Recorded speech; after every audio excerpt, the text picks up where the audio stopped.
오늘 우리에게 주신 하나님의 말씀은 디모데후서 1장 6절 말씀입니다. 그러므로 내가 나의 안수함으로 내 속에 있는 하나님의 은사를 다시 부릴 듯 하게 하기 위하여 너로 생각하게 하노니. 오늘 이 말씀에 많은 은혜 받으시기 바랍니다. 우리가 신앙 안에서 좋은 크리스천 리더라고 우리가 누구를 인정한다면 리더의 특징은 그와 함께 있는 사람들 혹은 그의 영향을 받는 들의 삶을 변화시키는 그러한 특징이 있다는 것을 보게 됩니다. 많은 사람들을 변화시켜서 그 변화시킨 사람들 때문에 세상을 변화시킨 좋은 모범은 바로 예수 그리스도시죠. 예수님께서는 그를 따르는 이들, 또 그를 만난 이들, 그를 만난 사람을 또 만난 사람들에게까지 영향력을 행사하셔서 그들의 삶을 변화시켰다, 이렇게 볼 수 있습니다. 그러니까 내 인생을 변화시킨 리더는 누구냐 이렇게 물어보면 이 자리는 우리 모두가 먼저 예수 그리스도라고 대답할 수 있을 것입니다. 이 예수 그리스도를 만남으로 인생이 바뀐 사람들이 아주 많이 있는데, 그 중에 우리가 가장 강력한 모델을 뽑으라면 저는 바울을 들 수 있을 것 같습니다. 예수님을 만남으로 가장 극적인 변화를 받은 사람이 바로 바울입니다.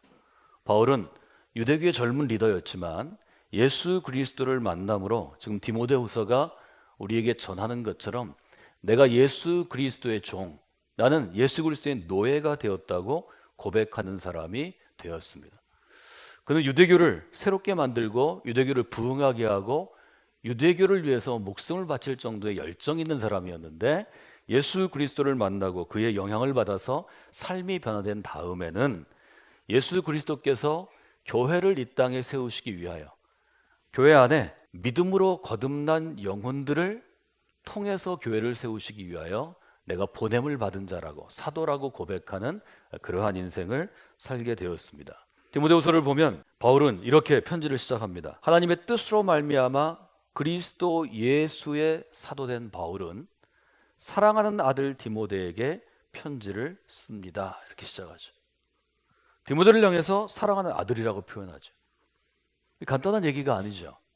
바울과 디모데는 연결점이 없는 사람들입니다. 아들이란 말을 쓴단 말이죠. 사랑하는 아들이라고 부르는 거죠.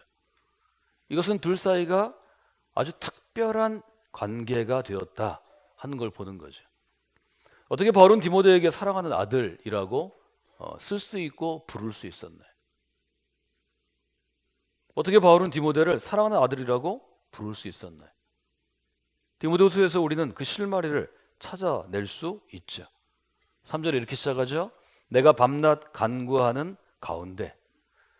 첫 번째로 바울과 디모데의 관계는 어떤 관계인가요? 기도 가운데 만나는 사람이었다는 거죠. 바울에게서 디모데는 기도 가운데 만나는 사람이었다는 것입니다.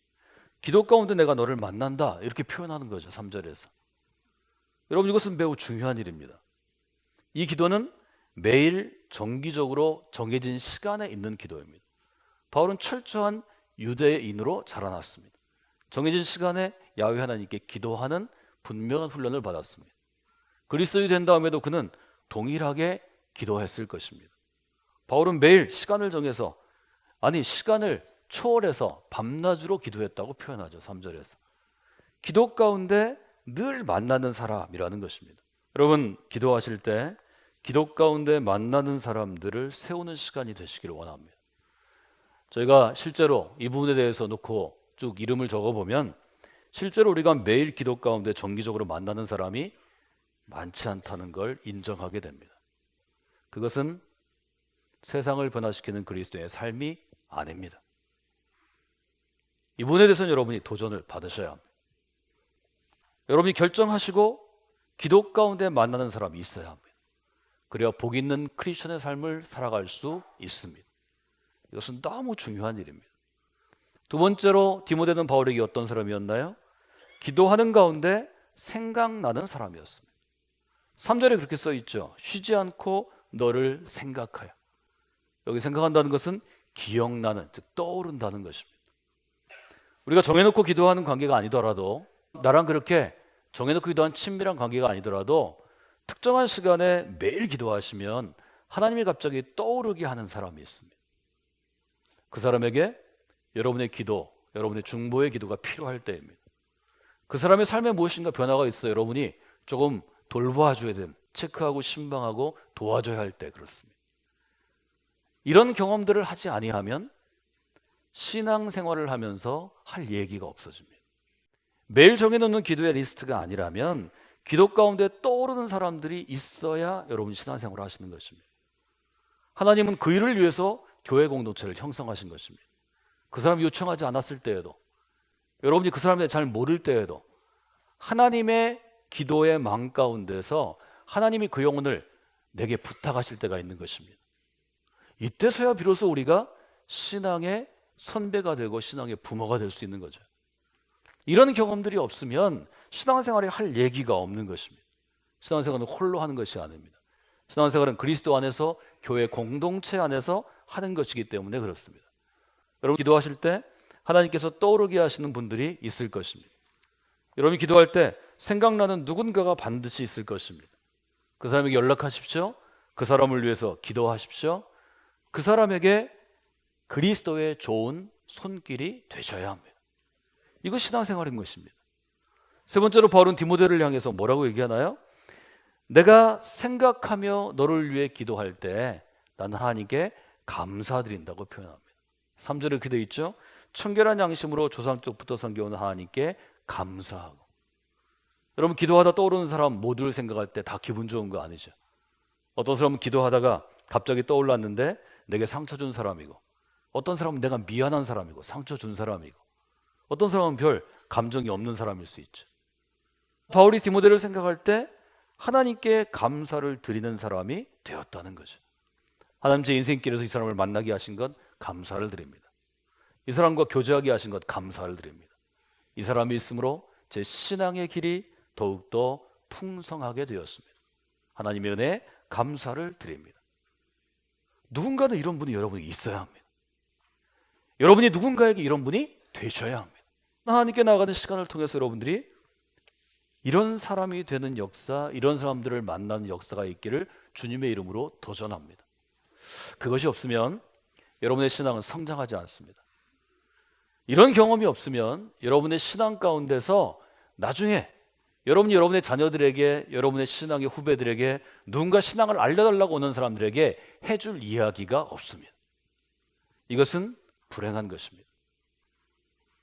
이것은 우리의 신앙길에서 도움이 되지 않는 것입니다. 세 가지를 말씀드렸어요. 기도 가운데 만나는 사람이 있어야 합니다. 기도할 때 떠오르는 생각나는 사람이 있어야 합니다. 그를 생각하며 기도할 때 하나님께 감사하는 사람이 있어야 합니다. 여러분 반드시 이런 관계가 있어야 합니다. 아레유로의 코칭 그룹과 나와 친밀한 관계를 갖는 펠로우십 그룹이 신앙 안에서 형성되어야 합니다. 세상에서의 집단은, 세상에서의 이런 그룹들은 우리의 기쁨을 위한 것입니다. 그러나 신앙 안에서의 이런 그룹들은 교회 공동체의 유익을 위해서 있는 것이고 하나님 나라의 유익을 위해서 있는 것입니다. 존재하는 이유가 다른 것입니다. 그럼 어떻게 했길래 바울이 증언하는 디모데의 모습에서 이런 사람으로 바울이 디모데를 고백하게 되는 걸까요? 사랑하는 여러분, 디모데가 어떤 사람인가요? 성경에서 볼 수 있는 디모데는 유약한 사람입니다. 사람들을 디모데를 연소하다고 생각했죠. 좀 대가 강한 교인들이 디모데를 얕잡아 볼 만큼 얕잡아 볼 수 있는 무엇인가가 있다는 거예요. 약함이 있다는 거죠.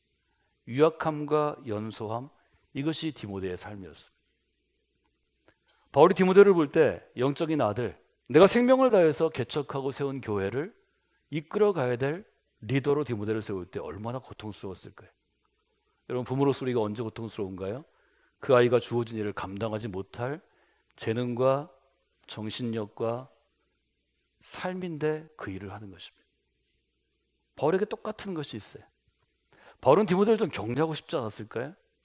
위로하고 싶지 않았을까요? 내가 그래도 이 교회를 잘 목회할 수 있다고 무엇인가 바울이 디모데에게 줄 수 있는 무엇을 생각하지 않았을까요? 바울은 오랫동안 고민한 것 같습니다. 그리고 디모데에게 얘기합니다.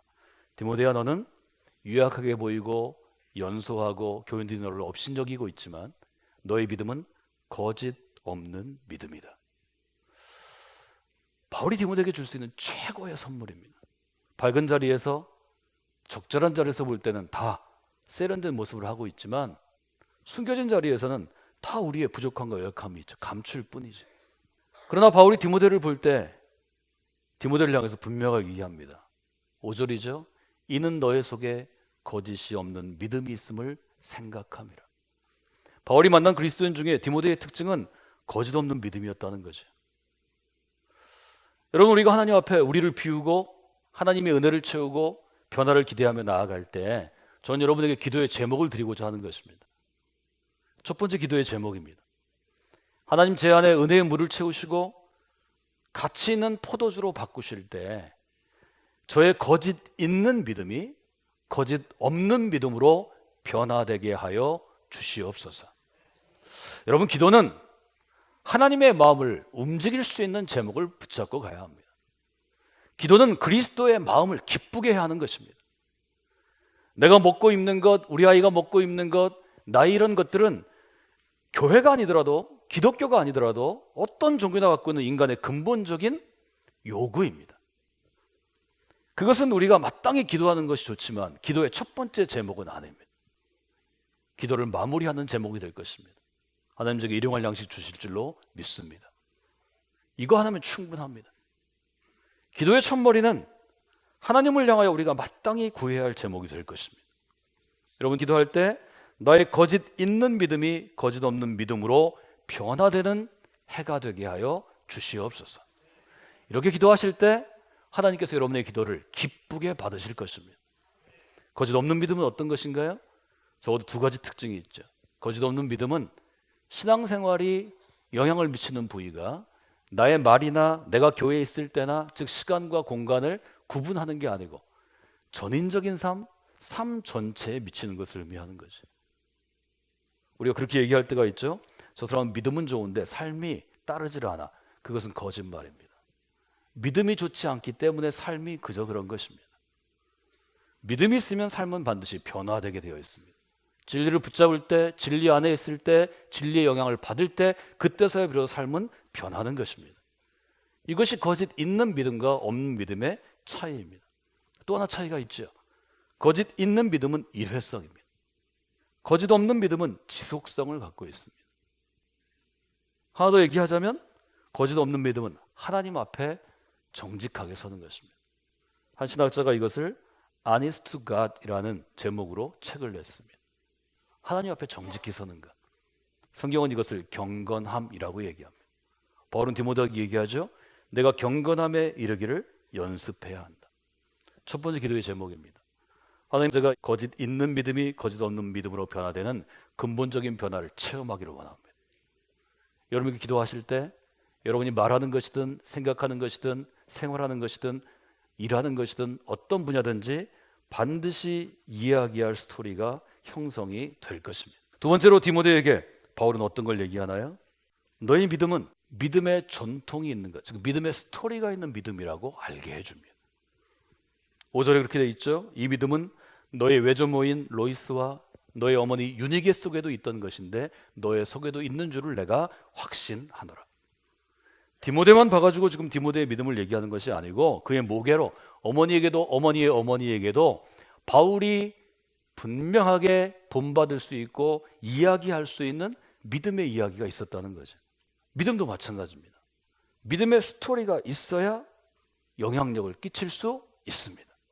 믿음의 스토리가 빈약하거나 없는 분들이 믿음의 스토리가 풍성하고 넘치는 삶으로 변화되기를 주님의 이름으로 도전합니다. 이것은 여러분이 도전받지 아니하면 그냥 되는 것이 아닙니다. 인생의 스토리는 그냥 쓰여지는 것이 아닙니다. 인생의 스토리는 눈물로 쓰여지는 것이고, 인생의 스토리는 땀으로 쓰여지는 것이고, 인생의 스토리는 피 흘림으로 쓰여지는 것입니다. 눈물과 땀과 피 흘림이 있을 때 그 스토리가 다른 사람의 마음을 움직이는 것입니다. 내가 얘기해도 아무의 마음도 움직이지 않다면 그것은 나의 스토리가 아니기 때문에, 그것은 읽어서 알거나 배워서 알거나 보고하는 것이기 때문입니다. 복음은 능력입니다. 바울이 얘기하는 것처럼 복음은 능력입니다. 누군가 영혼을 붙잡고 그리스도의 마음으로 눈물 흘릴 때 그 능력이 살아나는 것입니다. 누군가의 영혼 때문에 내가 피 흘려 보았을 때 그 능력이 내게 임하는 것입니다. 누군가 때문에 내가 밤잠을 자지 못하고 고민스럽고 고통스러운 일이 있었을 때야 비로소 복음이 능력이 되어 내 삶에 드러나는 것입니다. 여러분, 살아있는 복음의 능력을 품은 인생이 되어야 합니다. 그래서 지금 바울은 디모데에게 너의 어머니의 어머니와 어머니에게 있던 그 믿음의 스토리가 너에게 있다고 알려주는 것입니다. 내가 아직 유약해서, 내가 아직 경험이 없어서 성도들을 향해서 복음을 완전하게 전하지 못할 때 너의 스토리를 가지고 복음의 능력으로 도전하라고, 설교하라고 깨우쳐주는 것입니다. 이것이 디모데를 바꿨을 것입니다. 바울이 경험한 자기의 스토리였기 때문입니다. 나는 그리스도를 핍박하던 사람이었습니다. 그리스도를 믿는 사람들을 잡아 가두던 사람이었습니다. 그 일을 위해서 내 인생을 헌신한 사람입니다. 이런 사람이 어떻게 그리스도의 사도가 될 수 있습니까? 이것이 바울의 평생을 괴롭혔습니다. 그때마다 그는 내가 무엇을 하고 있는가에 대해서 밤새도록 질문하고 대답했을 것입니다. 그것이 이 로마서를 만들어 낸 거죠. 여러분, 스토리가 없는 믿음에서 스토리가 분명히 있는 믿음으로 서셔야 합니다. 그것이 여러분과 여러분의 집을 구원할 것입니다. 여러분과 여러분의 집을 구원해야 이웃도 구원할 수 있는 것입니다. 여러분, 우리의 믿음은 어떤 것입니까? 우리의 믿음은 영원히 타오르는 믿음이 아닙니다. 우리가 반드시 인정해야 될 것이 있습니다. 하나님께서 우리 믿음의 촛대에 불을 붙이십니다. 그러나 그 불은 꺼지는 것이 숙명입니다. 영원히 계속되는 불이 아닙니다. 이 불의 특징이죠. 불은 연료를 주입해야 꺼지지 않는 것입니다. 불은 불을 끄고자 하는 공격과 도전들이 있죠. 예를 들어 바람이 불면 불은 꺼지는 거죠. 그래서 우리가 촛불을 띄우든 어떤 램프를 끼우면 바람막이를 하는 거죠. 그래야 불이 꺼지지 않는 것입니다. 믿음의 불도 마찬가지입니다. 여러분의 믿음의 불이 꺼져 있다면 연료가 제대로 공급되는지 보셔야 합니다. 연료통이 말라 있을 것입니다. 연료통에 연료가 있어도 꺼졌다면 그것은 심지가 짧게 나와 있을 것이기 때문에, 바람이 불었을 것이기 때문입니다. 누군가 물을 부었을 수도 있습니다. 모래를 뿌렸을 수도 있습니다. 우리는 어떻게 되나요? 꺼졌으면 다시 불 붙이면 되는 것입니다. 꺼져 있기 때문에 불 꺼졌으니까 난 여기서 떠난다. 이것은 믿음 없는 것입니다. 꺼져 있으면 하나님께 간구하고 다시 믿음의 불을 붙이셔야 합니다. 바울이 디모데한테 그 얘기를 하는 거죠. 내가 너를 안수할 때, 너를 목회자로 안수해서 이 교회 목사로 세울 때 내 속에 있는 하나님의 은사를 내가 알고 있고, 안수할 때 하나님이 은사를 주셨다. 목사로서의 은사를 주셨다는 것입니다. 설교자로서의 은사를 주셨다는 거죠. 교사로서 은사를 주셨다는 거죠. 내가 그것을 다시 불붙이게 하기 위하여 너에게 지금 깨우친다. 이것이 디모데후서 1장 6절의 말씀입니다. 여러분, 불쏘시개가 되셔야 합니다. 불쏘시개가 있을 때 불은 붙는 것입니다. 우리 세 번째 기도 제목입니다. 너의 불 꺼진 믿음이 다시 불 붙는 믿음이 되게 하소서. 여러분이 그렇게 기도하신다면 하나님께서 이 귀한 능력의 역사들을 우리로 체험케 하실 것입니다. 거짓 있는 믿음에서 거짓 없는 믿음으로, 스토리가 없는 믿음에서 스토리가 있는 믿음으로, 불 꺼진 믿음에서 다시 불 붙는 믿음으로, 여러분이 하나님께서 채워주시고 채워주신 그 은혜의 생수를 거룩하게 변화시키시는 이 변화를 기대하면서 나아가실 때 하나님께서 우리 가운데 역사하실 것입니다. 여러분이 그 믿음의 역사를 붙잡는 분들이 되시기를 원합니다. 리뉴얼 타이밍, 우리의 삶과 우리의 믿음을 변혁하는 변혁의 타이밍에 그 타이밍을 붙잡아 다시 불붙는 믿음으로 서시는 분들이 되시기를 주님의 이름으로 축원해 드립니다.